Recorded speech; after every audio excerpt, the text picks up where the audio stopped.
everyone, welcome to a new video. I'm just going to show you the pond now we've got the skimmer guard put on, and I've got a bit of rubber liner on the filter box. Thought I'd just show you how the skimmer functions and just take a closer look at the waterfall, and you can see the splashing going off, and I'll just let you know what else I'll be doing out there. Now the wind is quite loud, so I do apologise if there's a lot of wind noise going off, hence me doing a little bit of recording indoors at the moment. So we're going to go out. Just one note to the regarding the koi food competition I'm running.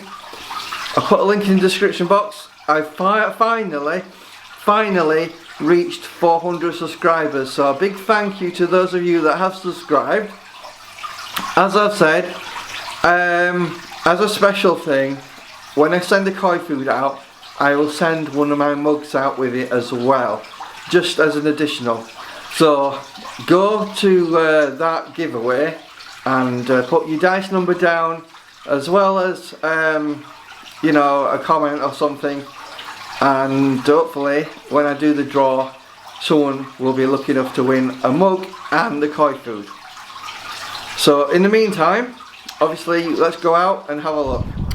Right, so we're outside at the pond. Obviously you can see the guard that I've installed over there. I'll show you a closer look at that in a minute. But I just want to show you the splashing that's been going off with the rubber liner shield I've put on, or guard, or whatever you want to call it. I've put it directly siliconed onto the actual filter wooden box just to protect it. And as you can see, it drips down back into the pond, all this splashing that is coming from the waterfall. Now someone has said, is it possible the water is back travelling down the spillway? No, that's not the case, because obviously this is level, so, and it's quite thin, that metal.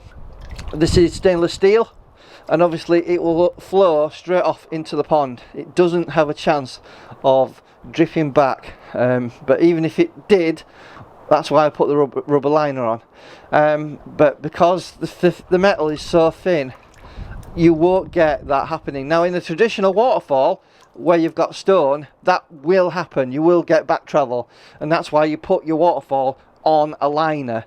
But because it's stainless steel spillway, it will drop directly in and it won't back travel. And I think that's what Kyle was referring to in a recent message when he contacted me. So obviously let's just have a look at how the skimmer is operating. Obviously here is the skimmer with the guard siliconed in.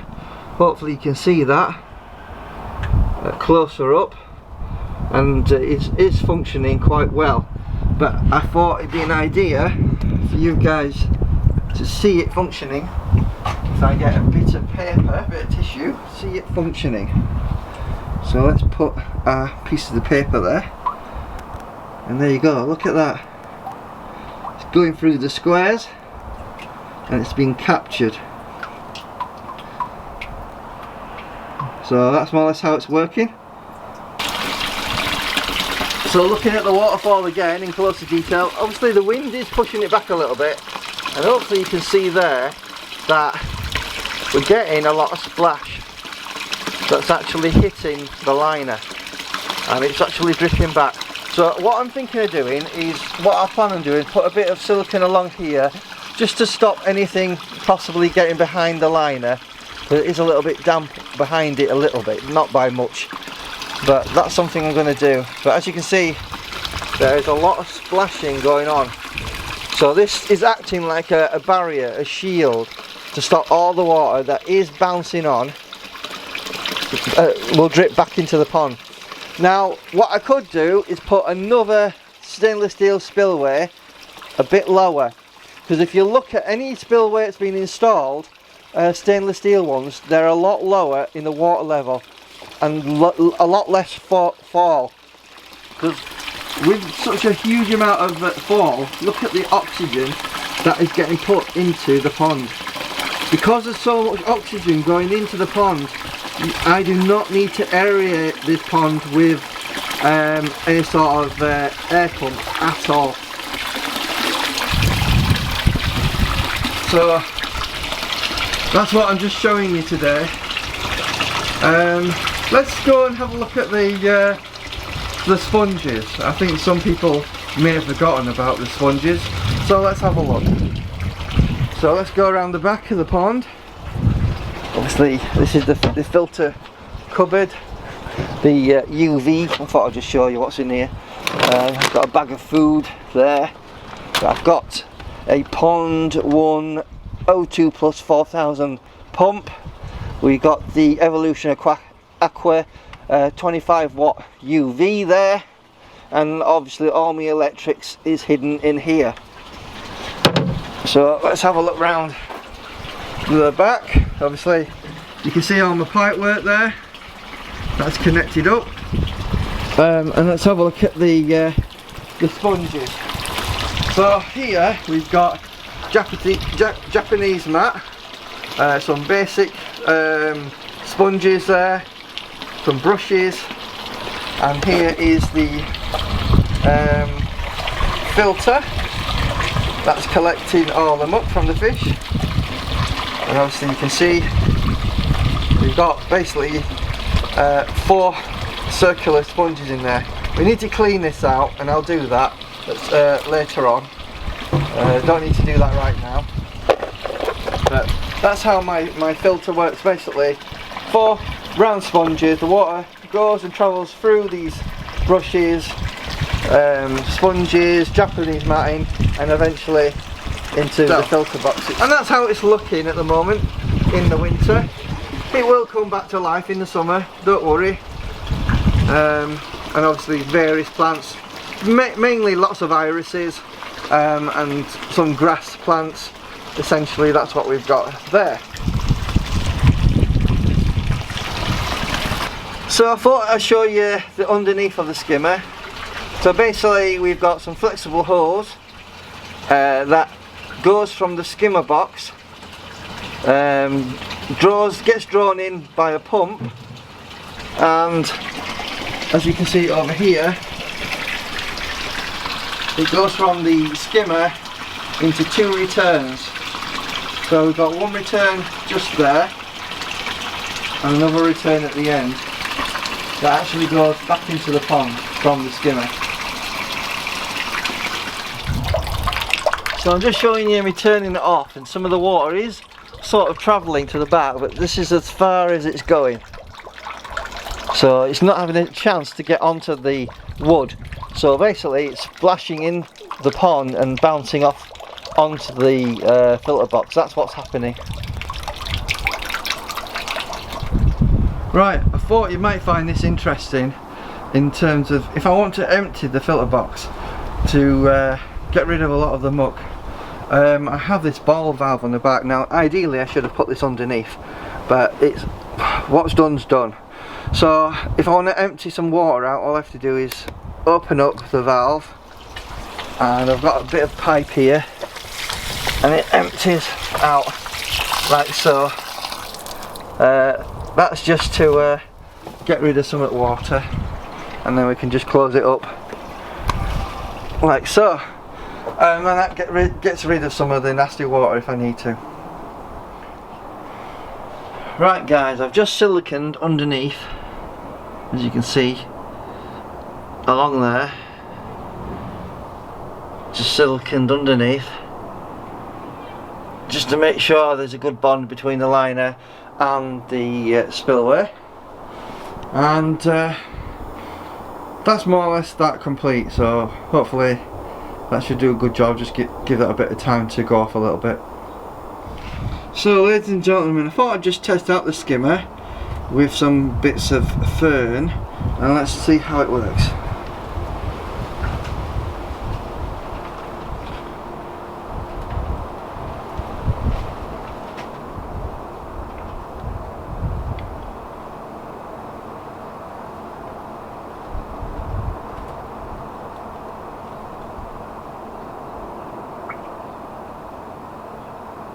There you go.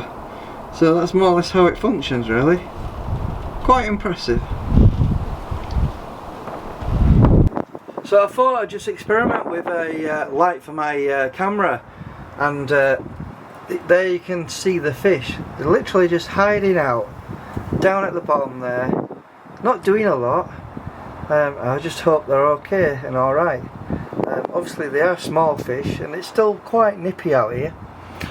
So there you go, that's the fish at the bottom at night time. That's what they're literally doing at the moment. Not a lot. So I thought I'd just show you again underneath. As you can see, I've got the silicone under there, you know, connected to the actual stainless steel spillway. And obviously you can see the liner EPDM sheet I've put across just to protect the wood. So essentially, that's essentially how it looks underneath there. Hopefully you can see that. Can you see that, guys? So there you go. So I'm just going to turn the water on and we'll see it in operation. So I've just turned the water on and we get some water coming out now on the spillway. Give it a bit of a chance to get up to full power, 5,500 litres per hour, and I think we're more or less there with the spillway in operation. And if we have a look in regards to how it's doing, obviously there's a lot of splashing going on, as you can see. Can you see that, guys? Lots of splashing happening.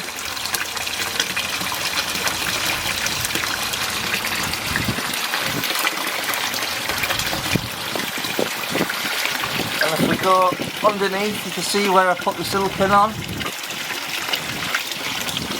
And this should protect the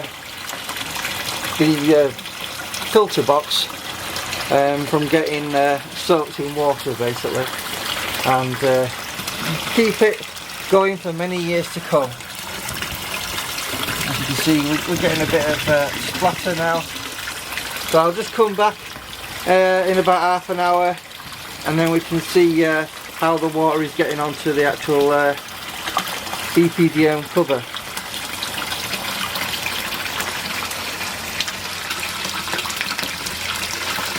Right, ladies and gentlemen, I've just left it on the pond, waterfall that is, just for a little while, just to have a look at what's happening in regards to, you know, the splatter coming from the actual waterfall. And as you can see, we've got quite a bit that's been landing on the actual cover, and it obviously is dripping back into the pond. So it's doing its job, as you can see.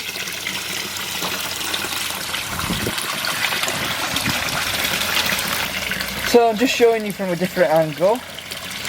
As you can see, it's a bit hard to see at night time, I know, but so literally it's doing its job, and the silicone there is getting some splatter on as well in regards to the water. But there you go. So I just wanted to show you how it's performing.